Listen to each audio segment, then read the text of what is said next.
A shocking twist inside the palace. Queen Camilla suddenly vanishes, claiming illness just hours before a major royal event.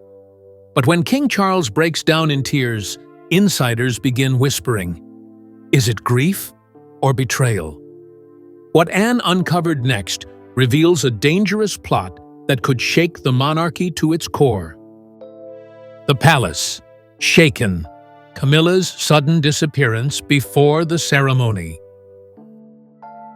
It was supposed to be a flawless moment for the monarchy, a major royal ceremony that would mark a turning point in the public spotlight for Prince William. But just 6 hours before the event, a shock hit the palace like lightning. Queen Camilla would not be attending. The announcement dropped suddenly, citing a severe chest infection that required her to remain in strict isolation. The official statement was brief. It claimed Camilla had taken ill the previous night and was under medical observation.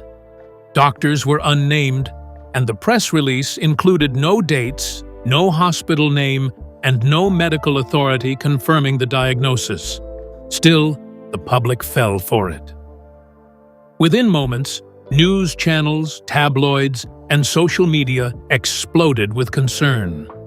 Headlines like "Stricken Queen Withdraws" and "Camilla's Health Crisis Casts Shadow Over Ceremony" flooded the internet.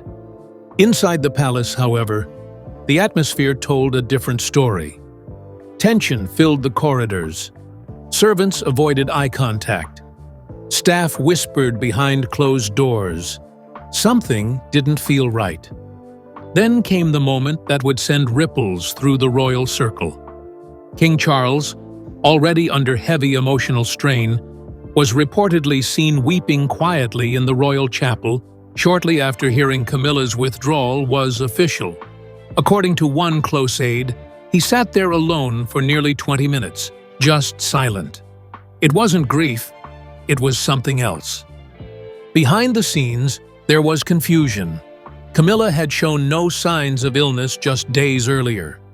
In fact, she had been seen attending a private lunch with high-ranking foreign guests only 48 hours before the announcement.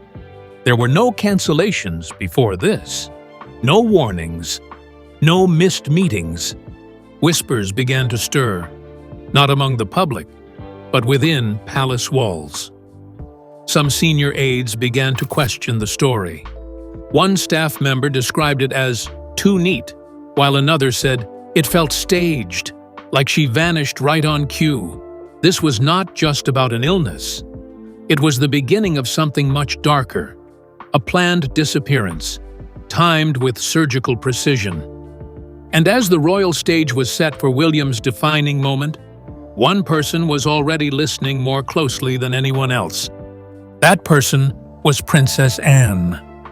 Her involvement would change everything.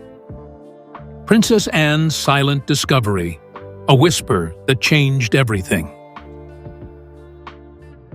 As the palace scrambled to adjust for Camilla's sudden absence, Princess Anne took it upon herself to double-check the security arrangements for the next day's ceremony. The focus was on the East Wing, where Prince William would soon stand before the nation. The stage was polished. The microphones had been tested. Everything appeared normal. But then, something strange happened. While walking past a quiet corner near the technical alcove, Anne overheard a voice. It was low, sharp, and deliberate. A man's voice, one she immediately recognized as belonging to Camilla's most trusted personal aide. His words were short, but they landed like a punch. Everything will be in place. He won't have the face to stand before the people anymore. There was no doubt who he was referring to. William. Anne didn't flinch. She didn't speak. But everything inside her shifted. Her years of experience and instinct kicked in immediately. Something was wrong. Very wrong. She slipped away without drawing attention, retreating to her private study. There, she began pulling every detail she could find related to Camilla's so-called illness. She accessed internal files, reviewed timelines, and even called in a discreet favor from a palace medical contact. What she uncovered was nothing short of shocking. There was no formal medical diagnosis logged in Camilla's health file, no appointment for an infection, no test results. The document claiming a health emergency had no stamp, no authorized signature, and was processed through an unsecured back channel. At the bottom, it was marked simply, "For internal reference only." Anne now understood. Camilla wasn't sick. She was hiding. She had vanished to create a distraction, a smokescreen to cover up something else, something far more dangerous. The whisper she'd heard wasn't gossip. It was a threat, one that made her realize this wasn't about illness. It was about sabotage, a setup designed to crush William's credibility right as he stepped into the spotlight. Later, Anne would confide to a loyal advisor, "She's not resting, she's planning, and I intend to find out exactly what." With Camilla gone from sight and King Charles emotionally shaken, the pressure was mounting. But Anne wasn't rattled. She was moving swiftly and quietly, because the next person she had to speak to was William. And what she would tell him would change the course of royal history. And medical lies exposed. The truth behind Camilla's illness. Inside her study, Princess Anne sat before a spread of internal palace files. She'd heard the whisper. She'd felt the shift. Now she needed confirmation. What she found was worse than she feared. There was no legitimate medical record backing Camilla's sudden illness. The document that had been sent to Palace Press was a generic form used for routine checkups, not for emergencies. No dates were consistent. The signature was missing. Crucially, it had not been reviewed by the royal medical chief, a mandatory step in any serious royal health alert. Anne ran a search through the internal archives. Camilla's last real medical evaluation had been conducted 9 weeks earlier and showed her in stable condition. There had been no recent prescriptions, no emergency visits, no monitored symptoms. In fact, Camilla had been out shopping at a private antique gallery just 2 days before she fell ill. Then came the final proof. One of Anne's discreet contacts from the inner circle forwarded her a digital log of Camilla's palace access movements. It showed that the Queen had not entered the medical wing at all in the last 14 days.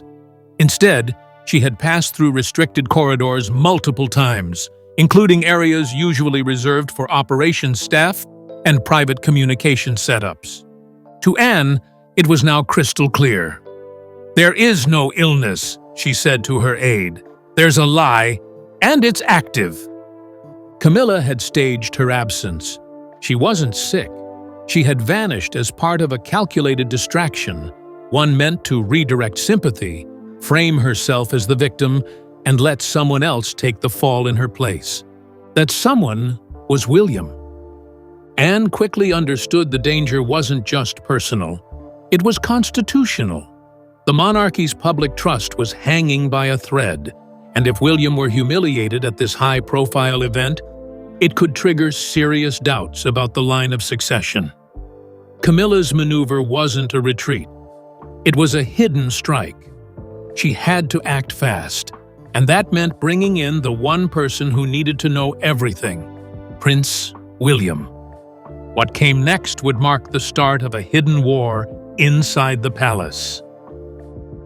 William alerted. The heir begins his silent counterstrike. It was past midnight when Princess Anne knocked on William's private study door. He was seated alone, reviewing final lines of his speech. His face looked tired, drawn, but focused. He didn't expect company. Anne entered without ceremony. She closed the door. "We have a problem," she said. What followed was a flood of whispered truths. Anne told him everything. The overheard threat, the tampered medical documents, and the missing royal protocols. She showed him proof of the fake illness and revealed Camilla's unusual movements in the palace. William didn't interrupt. At first, his expression was unreadable. Then his eyes darkened. His jaw clenched. "So this was never about illness," he said slowly. "It's about making me fall." He realized this wasn't petty palace politics. This was deliberate sabotage, aimed straight at him on the eve of his most important moment. He moved quickly. In less than 30 minutes, William summoned his private security team, including 2 specialists trained in electronic forensics. Without alerting the broader palace, he gave an encrypted order: triple the security around the sound system, especially the microphones and transmission grids on the main ceremonial platform. Officially, these were routine final checks for an international broadcast. In reality, it was a covert sweep for hidden sabotage. Wires, bugs, planted audio. No one could be trusted now. Even longtime technicians were being discreetly watched. William also called in his father's former senior advisor, a retired statesman who had served during Queen Elizabeth II's reign. He handed over a packet of documents and a clear mission: investigate Camilla's timeline over the last 7 days. Where was she? Who had she met? And what was she hiding? While the team moved in silence, William remained composed but alert. He reviewed every possible threat scenario. He knew his every move tomorrow would be watched by millions. There could be no misstep, no sign of fear, no visible crack. "This ends tomorrow," he reportedly told Anne, "but not how she thinks." In just a few hours, the heir to the throne had transformed. He was no longer simply preparing for a speech. He was preparing for battle, a battle hidden in lights, cameras, and a stage wired for destruction. And deep inside the walls, someone else was preparing too. Camilla's next move was coming. The smear campaign begins. Media turns against William. By early morning, the royal headlines had changed. It was no longer about Camilla's sudden illness. The spotlight had turned, fast and sharp, onto Prince William. Instead of sympathy for the heir, the media was full of doubt. Major tabloids, normally loyal to the crown, ran harsh front pages like "Crisis of Confidence" and "Can William lead without her?" One outlet even asked, "Is the future king already failing?" Camilla's absence was now being spun as an unfortunate void, and William's inability to fill it was the new headline. What should have been a day about his strength became a narrative about his weakness. The timing wasn't random. Anne and William both saw it for what it was: a coordinated smear campaign. A flood of stories had hit the press within hours, all pushing the same message: that William wasn't ready, that the monarchy was unstable, that Camilla's guiding presence was being missed. It wasn't just speculation. These were professionally packaged, carefully timed hits, likely sent to journalists days earlier and held back until the perfect moment. Insiders say one senior media figure, off the record, confessed, "This wasn't news. It was a script. Someone fed it to us in advance." The most damaging rumor came from an anonymous source claiming William had privately panicked when Camilla withdrew and nearly pulled out of the ceremony altogether. It wasn't true, but the headline spread fast, especially across social media. Worse still, sympathetic photos of Camilla resting in her private quarters were quietly released to reporters. Her face looked tired, her robe carefully wrinkled, a teacup at her side. The image was clear. She was the brave, suffering queen, and William, the struggling, unsteady heir. The people will follow the one who looks stronger, a royal advisor warned William that morning. And right now, the cameras were being manipulated to make that person look like Camilla. But William didn't crumble. He didn't respond to the press. He didn't flinch. Because what the public didn't know, what no headline could reveal, was that Camilla's plan had just one more step. And it wasn't in the newspapers. It was hidden in the sound system. And it was about to be exposed. Camilla's ultimate weapon, a forged audio meant to destroy. Beneath the royal stage, among the wires and blinking lights, Camilla's final move had already been planted. Her team had worked in shadows. Outside audio experts, with no direct ties to the palace, were hired weeks in advance. Their mission: create a flawless voice replica of Prince William using AI-level vocal synthesis. The goal wasn't to mock him, it was to ruin him. The fake audio was designed to sound like William, delivering damning remarks against royal tradition, mocking the British public, and questioning the monarchy's value. Not loud, not obvious, but cruel enough to spark outrage if played live. It was Camilla's ultimate trap. This audio clip would be triggered through the main microphone during William's ceremony, timed for the exact moment he stepped up to speak. A hidden device, already embedded in the backup feed, would override the official channel and unleash the recording. All it would take was a single switch. One senior technician later described it like this: "It was a weapon disguised as sound. If it played, it would look like William had said it himself. In real time, live on camera, in front of millions. The fallout would be immediate. Public trust would collapse. Headlines would erupt, and William's reputation could be destroyed beyond repair." Camilla, watching from her hidden quarters, believed she had it all timed perfectly. Her illness story had softened the world's view of her. The media campaign had built suspicion around William, and now all that remained was a single moment of staged disgrace. "One sentence," Camilla was overheard saying to a close aide. "That's all it takes. One sentence, and they'll never see him the same again." But what she didn't know, what would soon unravel her entire plan, was that Anne had already found the device. And William? He was ready for the moment of impact. Because instead of falling into the trap, he would let Camilla trigger it, and then use it to bring her down. Anne's intervention. Sabotage detected in the final hour.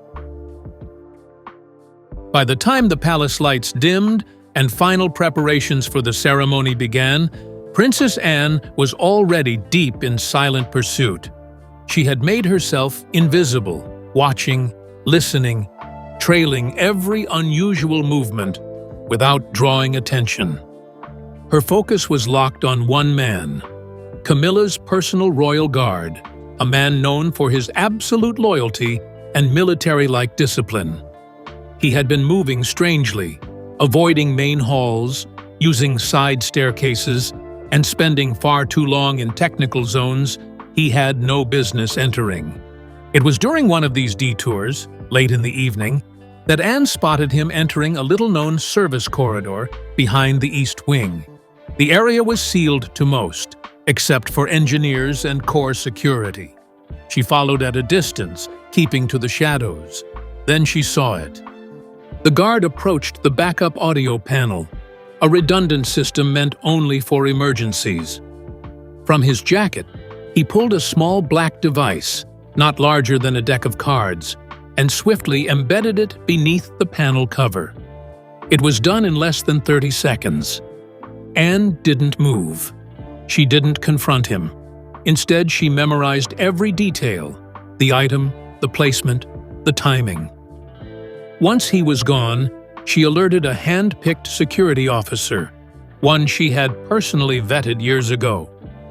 Together, they entered the room. At first glance, everything looked normal, But Anne's sharp eyes spotted a foreign component tucked within the cable sheath. It was not palace-issued. It had no tracking number, and it was designed to intercept and override the feed, just as she feared. "This is her dagger," Anne muttered, and she just handed us the handle. Anne reported everything to William within the hour. By then, he no longer entertained theories or possibilities. The proof was physical. The enemy was named. But there was a question. Should they cancel the ceremony? Anne offered the option. "We can delay, reroute. You're not bound to walk into this." But William's answer was resolute. "No. If I flinch now, she wins in silence. I won't retreat." He wasn't just preparing to survive the ambush. He was planning to use it, to catch Camilla in the act.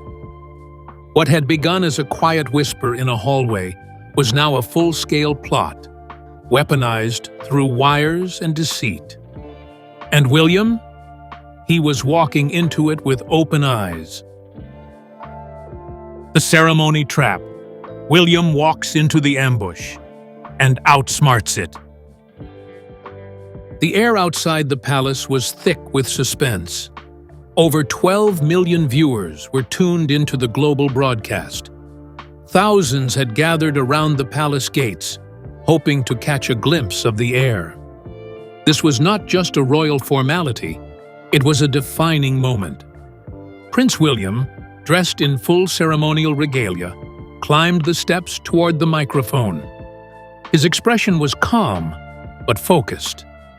The crowd went silent. Every camera in the nation zoomed in. Beneath the stage, in the technical control room, Princess Anne was stationed with a trusted technician. Her eyes were locked on the audio interface. The signal lines were quiet, until one tiny flicker of crimson danced across the backup channel. It lasted just 1 second, but it was the signal. Camilla's hidden device had just been activated. Without hesitation, Anne gave a sharp nod. The technician, trained and briefed, slammed his palm on the kill switch. Instantly, the audio line went dead. For a heartbeat, the crowd heard nothing but the wind. No fake audio, no scandal, no disaster. The forged voice was strangled in silence before it ever reached a speaker. And on stage, William didn't flinch. He felt the brief stutter in the mic. He understood what had just happened. That was Camilla's move, and Anne had caught it. He continued speaking as if nothing had occurred, his voice firm, steady, echoing with clarity. He talked of unity, history, and the future. He spoke not like a nervous prince, but like a man who had just stepped through fire. Meanwhile, behind the scenes, chaos began to ripple. Camilla's guard, the man who had planted the device, realized the plan had failed. Panic took over. He attempted to flee, rushing back through a maze of service corridors to erase the evidence. But every exit was already sealed. William's security team, fully briefed, intercepted him. He was caught mid-run, the device's remote control still clenched in his hand. The moment was quiet, unseen by the cameras. But history shifted in that silence. William finished his speech to thunderous applause, but behind the scenes, a traitor had been caught. And with him, the entire plan began to unravel. And Camilla? She was still waiting in isolation, unaware that her most powerful move had just been turned against her. The takedown. Camilla's guard caught. The plot unravels. The moment William stepped off the platform, his speech complete and the crowd roaring, the real operation began. Far from the applause and royal music, deep inside the technical passageways, Camilla's most trusted guard was on the run. His face was pale, his breath ragged. In his hand, he clutched a small transmitter, the trigger that had failed to activate the forged recording. He had just minutes before security would seal every route. He tried to double back toward the East Wing exit, but by then, William's elite team had locked all emergency corridors. There was no escape. He was cornered near a maintenance stairwell, exactly 4 floors below the main ceremony hall. He didn't resist the arrest. He was caught red-handed, the device still warm in his grip. His eyes were blank, filled with quiet defeat. But William didn't want a scene. He wanted answers. The man was taken immediately to a sealed interview room within the palace. Present were only Prince William, Princess Anne, and a single intelligence officer. The questioning didn't rely on aggression, only on silence, pressure, and evidence. At first, he denied everything, but Anne played her cards slowly. She showed him the intercepted device, then the audio logs, then finally the direct quote overheard days earlier. "He won't have the face to stand before the people anymore." Eventually, the silence broke. He confessed to everything.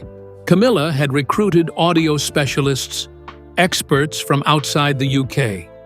She gave them samples of William's voice, phrases, formal speeches. The fake audio had been ready for over a week. His job? To plant it and trigger it mid-ceremony. But that wasn't all. He reached into his coat and pulled out a second device, a flash drive. "She gave me this in case something went wrong," he admitted. William inserted it into the console. What played next was Camilla's voice. Not the fake illness voice, not the soft, queenly image, but her real tone, sharp, ruthless, unmistakable. She said, "The moment he begins to speak, trigger it. It's time for him to be humiliated before the entire nation." That line was the final blow. The evidence was absolute. The trap had been Camilla's from the start. And now, it was time for judgment. Judgment Day. Camilla falls, William rises. It took less than 3 hours for Prince William to call an emergency session of the Privy Council, the monarchy's most powerful governing body. This was no informal meeting. It was a formal tribunal, summoned inside the White Drawing Room, with legal documentation and full royal authority. But before it began, Camilla arrived. She walked in fully dressed, makeup perfect, posture proud. Nothing like the fragile queen the world had seen in photos just 24 hours earlier. She smiled calmly, almost dismissively. "I assume this is some overreaction," she said. William didn't respond with words. Instead, he placed the flash drive on the center table and pressed play. Camilla's voice filled the chamber. Her commands were clear. Her tone was commanding. There was no misunderstanding. She had orchestrated the entire attack. The room fell silent. Even her oldest supporters, those who had remained loyal for years, looked away. King Charles, already deeply shaken, did not speak. He simply stood behind William, tears visibly in his eyes. "You tried to break the line of succession," Anne said coldly, "and you failed." Within minutes, the council reached a decision. Camilla would be stripped of all ceremonial and political authority. Her title would remain in name only. She was no longer permitted to attend royal functions, issue statements, or hold meetings with dignitaries. She was relocated that same day to a private section of the West Wing, forbidden to speak to press or appear publicly. For someone who once thrived in the spotlight, the silence was a worse punishment than exile. Her loyal guard, now a key witness, was handed over to court proceedings where his testimony would become public record. A full royal investigation was launched to ensure no further interference remained in the palace system. Meanwhile, William's image transformed overnight. Headlines hailed him as the unshakable heir, the prince who outsmarted a coup, and the future of the crown. His speech, once overshadowed, was replayed across every major network. Public support surged. Polls showed a 30% spike in confidence toward the monarchy within 48 hours. And at the heart of the victory stood Princess Anne, described by palace insiders as the quiet architect of the counterattack. Days later, William and Anne stood together on the grand palace balcony. The crowd below erupted in cheers, not just for tradition, but for truth, for survival, for justice. And far from the balcony, behind glass windows, Camilla watched in silence. Her plan shattered, her influence gone. She had tried to break the air, but all she did was forge a king. Camilla fell. Charles wept. But behind the tears, a royal war had already begun, and it's only just getting started.